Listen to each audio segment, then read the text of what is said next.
మరియమ్మ గారిని చూసి పరిశుద్ధాత్మ ప్రేరణ పొందినటువంటి ఎలిజబెత్ గారు ఏమని మాట్లాడుతున్నారు? స్త్రీలలో నీవు ఆశీర్వదింపబడినవదా నువ్వు. ఎందుకు ఆశీర్వదింపబడింది మరియమ్మ?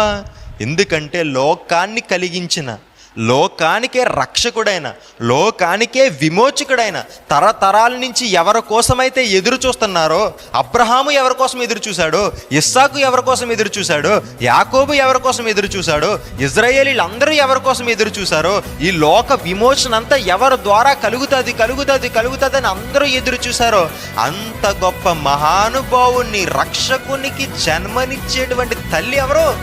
మరియమ్మ. జయము జయము రా సిల్వ రక్తమే, జయము జయము రా యేసు రక్తమే, జయము జయము రా సిల్వ రక్తమే, జయము జయము రా. అంత గొప్ప మహానుభావుని తన గర్భాన్ని దాల్చడానికి ఆశీర్వదింపబడినటువంటి